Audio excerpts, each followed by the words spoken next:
Assalamualaikum warahmatullahi wabarakatuh. Pertama saya ingin mengucapkan selamat atas peluncuran buku ini. Ya. Paling tidak ada dua signifikansi kenapa buku ini penting kita apresiasi. Pertama, Joseph Stiglitz mengatakan penting sekali bagi para politisi, anggota-anggota legislatif untuk terus terlibat dalam diskusi-diskusi akademik dan forum-forum ilmiah supaya keputusan mereka, kebijakan dan peraturan yang diambil tidak hanya berbasis kepentingan subjektif tapi betul-betul atas dasar-dasar pencerahan ilmiah. Nah, sekarang kita tidak bisa berharap banyak anggota-anggota dewan bisa terlibat serius di dalam diskusi akademik karena korpus para pemikirnya di sana sudah hilang. Nanti kita bahas. Tapi kalau anggota dewan tidak terlibat dalam diskursus akademik pengembangan ilmu masih bisa ditolerir. Yang paling menyakitkan hari ini tidak banyak juga ilmuwan-ilmuwan yang produksi pengetahuan ini. Jadi kita kehilangan dua hal. Pertama, politik Indonesia itu kan dulu dipelopori, dikembangkan dan dipimpin oleh kaum intelijensia, baik itu intelijensia sipil maupun intelijensia militer. Oleh karena itu mereka punya subjektivitas bahwa dewan itu harus punya lembaga atau lembaga perwakilan itu harus ada semacam representasi dari para pemikir tercerahkan ini. Nah, kalau kita lihat di dalam cara mereka menyusun desain lembaga kewakilan, makanya mereka pikirkan betul bahwa bagaimana supaya posisi kekuasaan itu bisa berjalan secara sehat ketika antara tiga modal yang mempengaruhi power itu bisa punya perwakilannya. Jadi kata siapa ini? Ya, power itu diperlukan oleh manusia untuk mempengaruhi orang lain. Kalau tidak ada power, kita tidak bisa menggerakkan kehidupan. Tapi relasi kuasa yang sehat kalau bisa saling membalik, saling mempengaruhi. Power tidak hanya bergerak satu arah. Kalau bergerak satu arah tidak bisa dibalik, itu namanya dominatif. Ada tiga sumber kuasa itu. Pertama, modal finansial, itu juga bisa mempengaruhi orang lain. Kedua, modal namanya modal politik atau kemampuan mengorganisasikan, mengumpulkan banyak pasukan. Itu namanya party kalau dalam Weber. Ketiga, mungkin orang tidak punya modal finansial, tidak punya massa, tapi punya pengetahuan, punya legitimasi kultural, kaum adat, para intelektual, cendekiawan, kemudian kaum militer, tidak punya itu tapi punya posisi legitimasi kultural di masyarakat. Itu juga punya ruang untuk mempengaruhi. Nah, makanya ketika menyusun satu lembaga perwakilan dipikirkan betul bagaimana ketiga power ini masuk di dalam satu lembaga perwakilan. Yang hilang pada lembaga perwakilan hari ini coba kita lihat. Kalau perwakilan dari kekuatan kapital sudah pasti. Perwakilan dari kekuatan parti, para peternak-peternak massa, bahkan preman ada sana. Tapi yang hilang adalah perwakilan dari kaum cendekia dan mereka punya legitimasi kultural. Tidak ada lagi utusan golongan di sana. Bahkan dulu lembaga-lembaga penjaga intelijensia, kekuatan intelektual kayak Dewan Perwakilan Agung juga, yang notabene itu juga the brightest mind of the republic, dihilangkan juga. Jadi representasi pikiran tidak di dewan, tidak lembaga legislatif, tidak juga ada organisasi lain. Ketika dijadikan one team press, posisinya di bawah presiden, mati kutu dia. Nggak punya apa-apa. Nah, kedua, kaum cendekiawan sendiri mereka yang tumbuh di kampus, itu intelektual sekarang ini tidak pada posisi intelektual yang dengan tingkat kepercayaan diri pada generasi para pendiri bangsa itu. Yang paling hebat dari generasi ini misalnya Supomo itu kan lulus dari Leiden dan summa cum laude. Termasuk juga Hatta juga masuk ke vortex Eropa dengan pergaulan yang luar biasa. Dia berkawan dengan Nehru, berkawan dengan Frans Fanon, berkawan dengan tokoh Sosdem, menghayati pikiran-pikiran Marx langsung dari sumber utama. Yet mereka percaya bahwa Indonesia harus membuat sistem sendiri. Bukan orang-orang bodoh mereka itu. Hatta adalah orang pertama yang dikeluarkan dari Komunis Internasional bersama Nehru. Ini kelasnya itu udah kelas revisionis kayak yang membentuk Sosdem sendirilah di Eropa. Nah, sekarang kita lihat para pemikir kita persis seperti yang dikhawatirkan oleh Soekarno, banyak textbook thinker gitu. Dan saya khawatir Fakultas Ilmu Politik, Fakultas Hukum di Indonesia jarang yang mengajarkan misalnya sejarah sistem pemikiran politik Indonesia secara serius, tapi langsung sejarah pemikiran Barat gitu. Kegagalan pertama itu. Jadi dia memungut, kalau begitu demokrasi itu pikirannya langsung Amerika gitu. Karena itulah yang sejak awal yang diperkenalkan mereka bahwa sistem politik itu ya sistem politik Amerika. Mereka tidak punya akar genealogi bagaimana sejarah pergulatan pemikiran Indonesia sendiri. Sejak itu sudah jadi ayam sayur semua lah.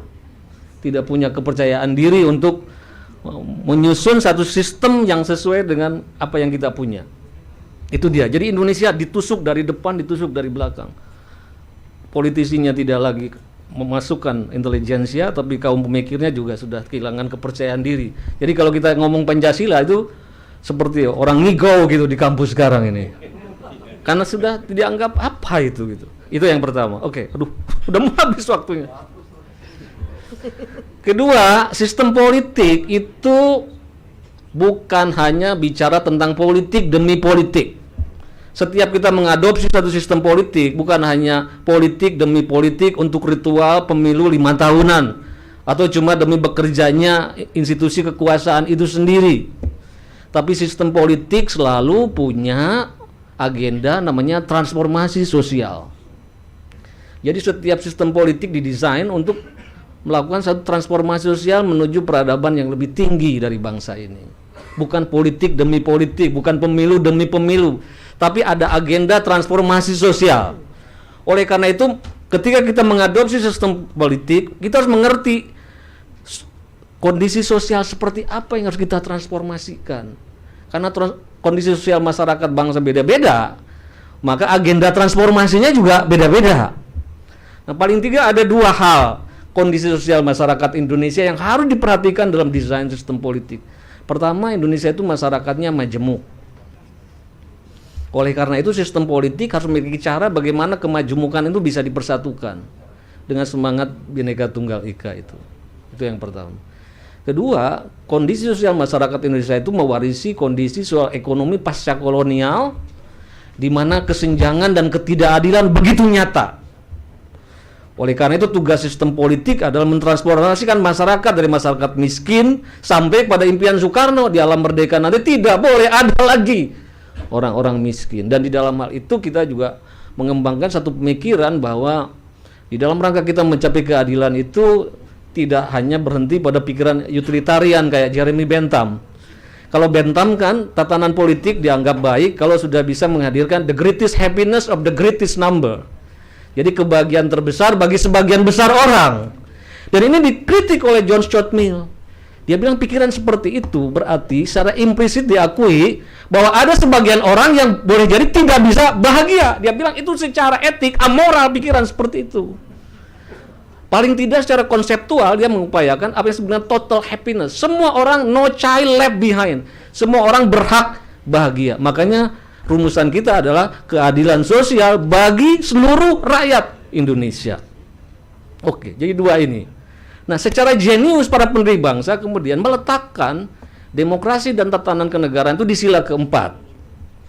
Sila keempat itu diapit oleh sila ketiga yaitu persatuan Indonesia, dan sila kelima yaitu keadilan sosial bagi seluruh rakyat Indonesia. Ini jenius banget. Itulah sistem demokrasi Pancasila. Intinya, pertama dia harus ada prakondisi bagaimana keragaman bisa dipersatukan. Karena kalau Maluku bergolak, Poso bergolak, demokrasi gak akan bisa dijalankan. Sebaliknya setelah demokrasi dijalankan harus memperkuat persatuan nasional. Kedua, demokrasi harus mengarah pada keadilan sosial. Manakala demokrasi mengarah pada kesenjangan sosial, tunggu saja tsunami sosial akan terjadi dan akan menikam demokrasi ini. Nah, sekarang di mana-mana para politisi bicara demokrasi kita on the right track. Alat ukurnya dari mana? Kalau Pancasila jelas alat ukurnya gampang. Apakah 22 tahun reformasi membawa tatanan politik yang lebih mengarah pada persatuan yang kuat? Atau kita tuh mengarah kepada konflik-konflik dan insurreksi nasional yang makin parah? Itu pertama. Kedua, apakah demokrasi kita mengarah pada keadilan sosial lebih baik atau justru mengarah pada kesenjangan sosial makin lebar? Saya khawatir keduanya jawabannya tidak. Kalau itu bagaimana kita bisa bicara kita on the right track? Gitu. Oke, masih ada 5 menit lagi ya. Nah, kalau kita pakai di sini dari David Easton, makanya kalau kita bicara sistem politik paling tidak ada input, proses, dan output. Aduh, kenapa ini? Bagaimana cara pendiri bangsa membentuk satu sistem politik dari input, proses, ke output yang bisa menjawab dua tantangan tadi, tantangan persatuan dan tantangan keadilan. Bagaimana caranya? Pada tingkat input tadi, solusi atas persatuan kita tidak pakai solusi liberal multikulturalism ala Amerika. Kalau Amerika kan modelnya melting pot. Jadi bagaimana menyatukan keragaman Amerika, semua harus diperlakukan individu saja. Semua hanya di treatment kesamaan individu citizen. Itu yang disebut dengan liberal multikulturalism, di mana keragaman bisa diatasi dengan hanya menghitung representasi individu saja. Tapi kita solusinya bukan liberal individualism. Tapi kita merasa selain ada perwakilan-perwakilan individu, harus ada dimungkinkan golongan-golongan tertentu harus disertakan. Itu yang disebut dengan plural multikulturalism, atau kita sebut saja model Bhinneka Tunggal Ika. Jadi di balik persatuan kita juga tetap mengakomodasi keragaman-keragamannya aja. Jadi persatuan tidak menghabisi keragaman-keragaman yang ada.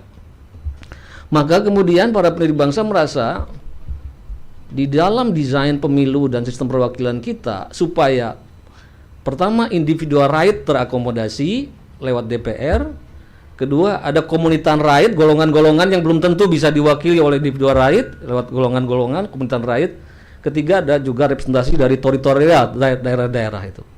Maka supaya ketiga ini terwakili, tidak sepenuhnya input di dalam politik kita hanya basis pada election. Harus ada bagian-bagian atas dasar selection. Dan di sini banyak ahli hukum tata negara, ahli politik merasa kalau namanya wakil rakyat itu harus selalu lewat election. Not quite so.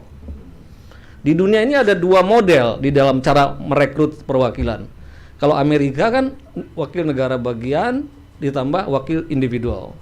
Tapi dalam parlemen Inggris itu wakil individual, yaitu di House of Common atau rendah, dan utusan golongan yang berbasisnya selection, bukan atas dasar election.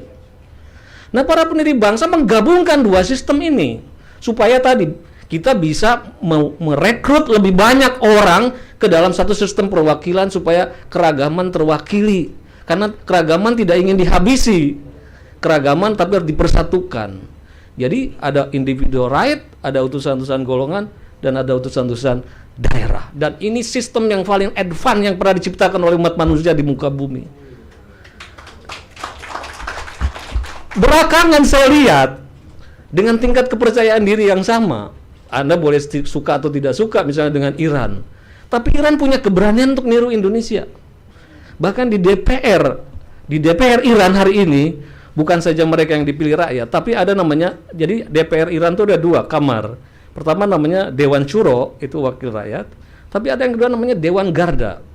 Dewan Garda itu ahli-ahli hukum, para juris-juris terkenal, dan mereka yang punya reputasi intelektual hebat, dimasukkan ke di dalam sistem perwakilan. Yang tugasnya apa? Untuk memverifikasi seluruh RUU sebelum disahkan, ada previewnya. Dia cocokkan dengan filosofi mereka, dia cocokkan dengan undang-undang dasar mereka, supaya produk perundang-undangan tidak bertentangan dengan filosofi dasar dan undang-undang dasar itu. Saya kira itu dia sebenarnya meniru Indonesia asalnya. Bahkan namanya Wilayatul Faqih, kita lebih dulu namanya Dewan Pertimbangan Agung. Anehnya kita menghilangkan, mereka meniru kita. Tidak ada kekojolan yang lebih buruk daripada itu menurut saya. Sekarang dunia ini sedang belajar ke Indonesia, cepat atau lambat utusan-utusan golongan ini akan diadopsi di mana-mana. Misalnya di Iran, itu agama-agama minoritas itu selalu ada perwakilannya. Kita boleh menyebut mereka itu negara agama, tapi Zoroaster, Sabi'in, Yahudi, semua tuh ada wakilnya di dalam parlemen Iran. Bagaimana? Pada itu ada yang dipikirkan oleh para pendiri. Yang kedua, nah ini, bagaimana cara kita para pendiri bangsa merespon urusan keadilan, nah itu demokrasi kita ini hampir mirip menyerupai gagasan Sosdem di Eropa, bahwa keadilan tidak diperjuangkan lewat perjuangan kelas seperti dalam komunisme. Di dalam komunisme kan tidak percaya pada demokrasi, habisi saja orang kaya kan. Nanti muncul negara hilang, diktator proletariat. Tapi Sosdem percaya jalan menuju keadilan itu bisa lewat proses-proses parlemen.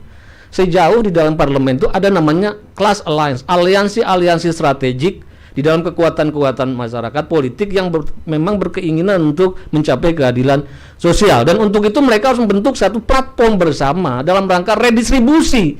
Itulah dulu kenapa para pendiri bangsa merasa perlu untuk mengadakan apa yang namanya garis-garis besar daripada haluan negara.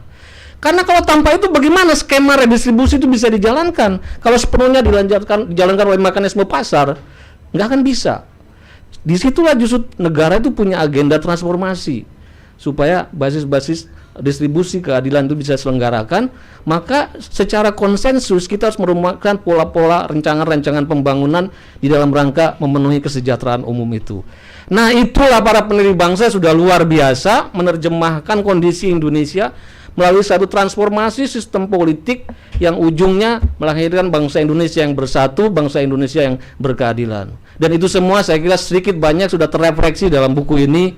Tinggal nanti bagaimana disempurnakan lagi sehingga bisa menjadi bahan buku yang bisa disebarkan di berbagai tempat di tanah air. Saya kira itu saja. Terima kasih.